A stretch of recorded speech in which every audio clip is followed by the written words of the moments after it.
Charli, we're ready to rock. I want you to picture a room that doesn't exist in any particular time. 3 chairs, stone floor, the kind of cold that makes you wonder if the building has ever seen sunlight. On the left sits Machiavelli. I'm Donald Trump, and I approve this message. His ink-stained fingers, his eyes that scan like he's reading a chessboard only he can see. Across from him is Nietzsche, pacing. He can't sit still. Looks like he's 3 seconds away from either laughing or smashing something. And between them, barely there until you look directly at him, Lao Tzu, barefoot, so still he could be furniture. Like, comment, and subscribe. They've never met. They died centuries apart, and they're about to have the argument that's been running in your head your entire life without you even knowing it. This is an episode about power, but not the kind that you think.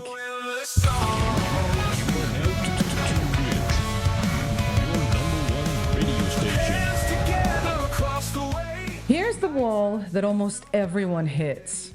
You've got a plan. It's sharp. You know what you want. You execute. You move people. You're 3 steps ahead. The plan works. Then something breaks. Smash the like button. Not because you screwed up, but because reality doesn't read scripts. And you've got 3 options. Only 3. And they've always been there. Option 1, add more control. Tighten the system, move faster, predict harder, become Machiavelli. Option 2, burn it. Assert your will so hard the system can't contain you. Become unstoppable, become Nietzsche. Option 3, stop. Watch. Let it move. Become Lao Tzu. Most people pick one and call it their personality. The smart ones realize that they're trapped. The rare ones learn to switch. Boom. But here's the thing people rarely share. All 3 were right, and all 3 were missing something absolutely fatal. Machiavelli leans forward. He's written about power from exile, which means he knows exactly what it looks like when you lose it. Men are beasts dressed as angels, He says, not poetically, clinically. He's describing mechanics. Here's how humans actually work. Everyone sees what you appear to be. Almost nobody experiences what you really are. That's not cynicism. That's anatomy. Power isn't what you have. It's what people think you have. He's got this metaphor. You need to be a lion and a fox. The lion scares the wolves, the fox sees the traps. But here's the move. The lion can't defend against traps, and the fox can't defend against wolves. Neither works alone.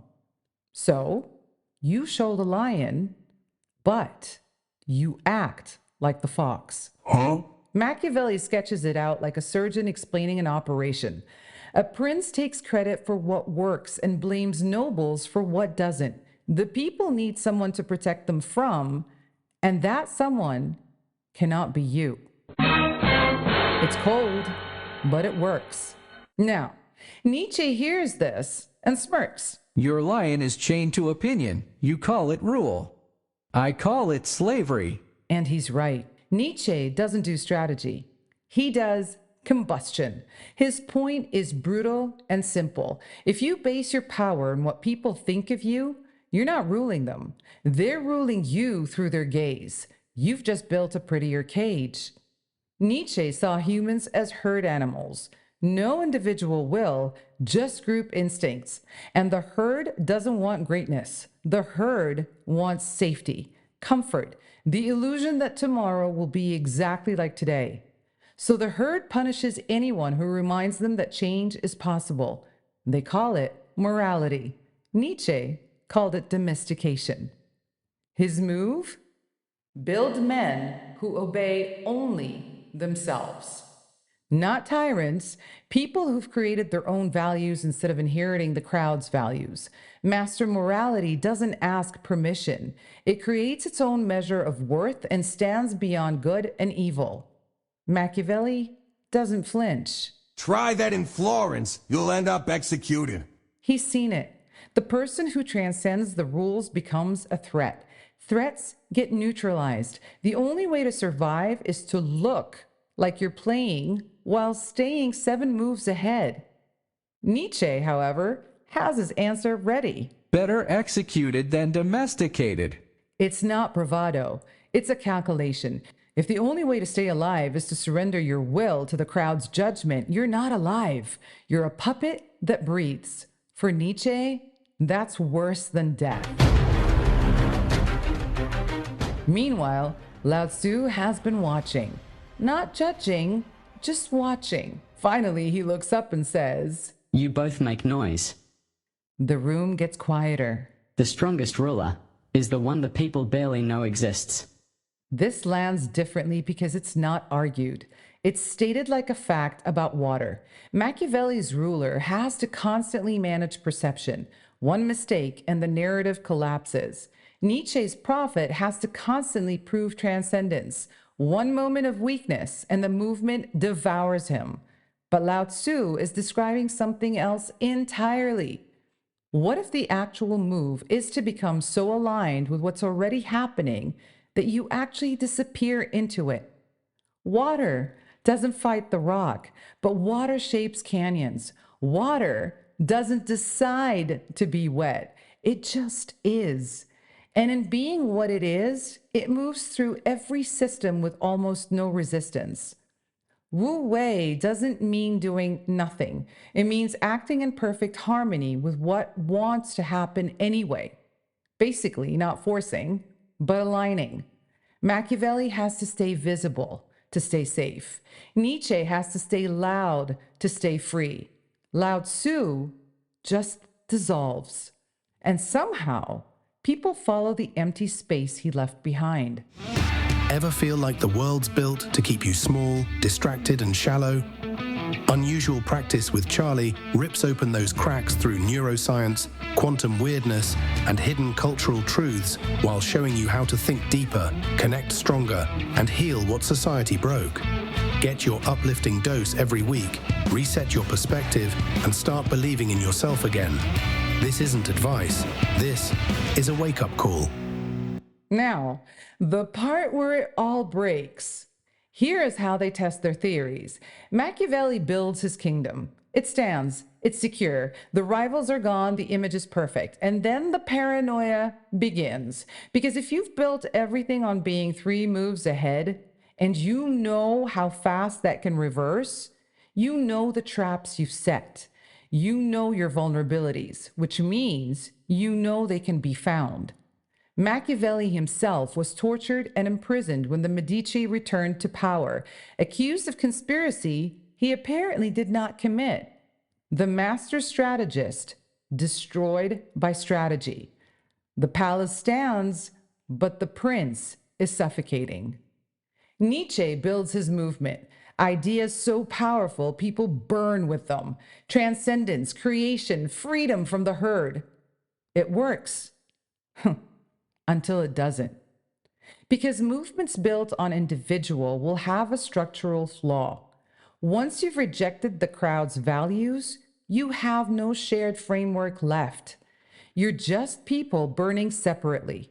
That either fragments into chaos or hardens into tyranny to prevent the chaos. Nietzsche's own philosophy was warped by movements claiming his name. And Nietzsche himself, well, he went mad. Not spiritually, literally. Institutionalized, paralyzed, the will burned too hot. The fire consumes everything, including the prophet.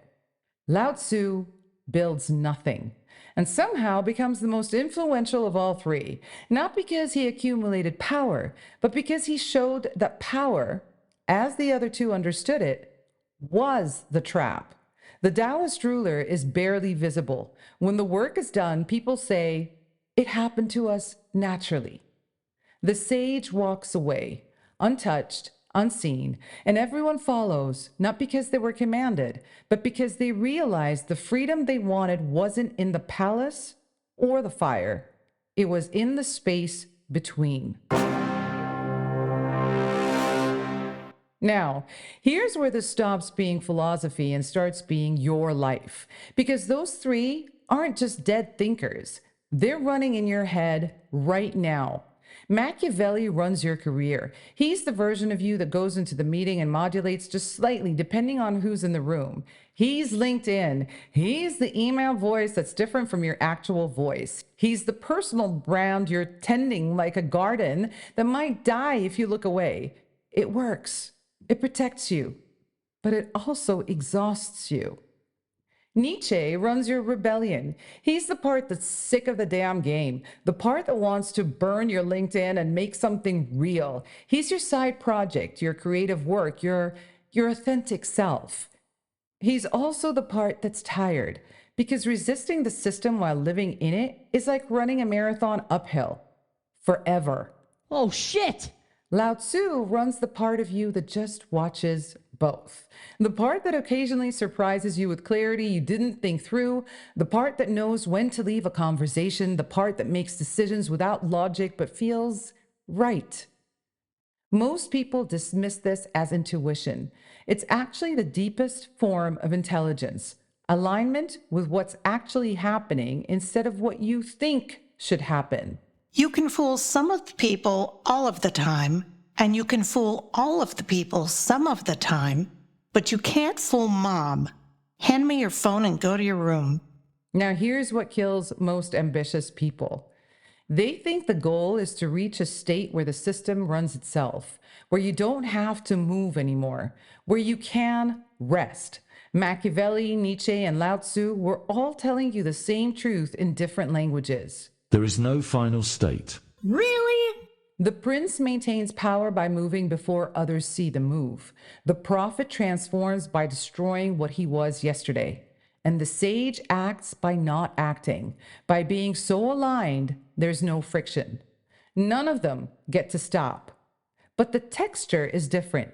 The prince stops and feels trapped. The prophet stops and feels dead. The sage stops and feels aligned. That's not philosophy. That's being human. All three were describing freedom they didn't fully have. Machiavelli wrote about power from exile, and he'd lost it. Nietzsche wrote about transcendence from a room, often in pain, unable to move his body the way he wanted to. And Lao Tzu withdrew from the world. Whether that was alignment or surrender, nobody actually knows. None of them had the thing they were theorizing about. That's not a flaw. That's the point. Power is only visible when you've been without it. Control only makes sense when you've lost it. And surrender only teaches when you still had to choose it. They were all describing escape routes from cages they'd built trying to escape other cages. That is not weakness. That's the human condition wearing philosophy like a suit. So here's the actual move, the one that changes everything. Power isn't to rule, nor to create, nor to vanish. Power is knowing when to be each. Knowing when you need strategy and when strategy is just expensive fear. Knowing when rebellion is necessary and when it's narcissism with better branding. And knowing when to act and when your action is preventing something better. Most people get stuck in one. They become the strategist who never burns anything, basically a ghost in a suit, the rebel who never stops burning, martyr that nobody remembers, and the sage who only watches, basically complicit by silence. The rare person, they cycle through all three, not perfectly, but fluidly. They're Machiavelli when the room requires it. They're Nietzsche when something real needs to change. And they're Lao Tzu when action would just create more friction. But here's the terrifying part. You cannot plan which one to be in advance. Because the moment you systemize it, you're back to Machiavelli. you're calculating instead of present. The only way through is sensitivity, real sensitivity, the kind that notices when you're clinging to strategy because you're scared, when you're burning something just to prove you're free, or when you're watching because you're too afraid to participate. And then choosing in the exact moment which version of power actually serves. Not which one makes you look best, which one fits. I'm sorry, what? Now, you must be thinking, well, who in the hell dresses this theory? Well, we've got somebody called Nelson Mandela. Remember the guy? He went from armed revolutionary to secret negotiator to president who forgave his torturers. Yay! Benjamin Franklin. He played the charming fool in French salons while running one of the most sophisticated intelligence operations in history. People who were called sellouts, frauds, and traitors precisely because they refused to stay locked in one mode. Google it! They were Machiavellian when it mattered, Nietzschean when transformation was required, and Taoist enough to know when to step back and let the moment do the work. They broke the rules by knowing exactly which rules served the moment. And that's where it gets incredibly dangerous. Everyone's trying to be in control. Control their image, their narrative, their brand. We call it authenticity, but it's performance. We talk about freedom, but we're slaves to perception. Every self-made icon today is part Machiavelli, mastering optics, manipulating emotion, turning visibility into currency. The rebel influencer is part Nietzsche, preaching self-overcoming, reinventing the self like a god of algorithms. And somewhere in the quiet corners of burnout and digital disgust, there's Lao Tzu, whispering, "Stop trying so hard. The water always wins." We live at the intersection of their ghosts, power, will, and surrender colliding in real time. Like, comment, and subscribe. Machiavelli, Nietzsche, Lao Tzu, three men who never met, but who still run the modern world. If the first taught us how to rule others, the second how to rule ourselves, and the third how to rule nothing at all, which one rules you? Oh, that's really naughty. So when you go back into the world tomorrow, meetings, relationships, the internal war about who you're supposed to be, ask yourself, which one am I right now? Am I being strategic because the moment calls for it, or because I'm afraid? Am I rebelling because something needs to change, or because I can't stand not being special?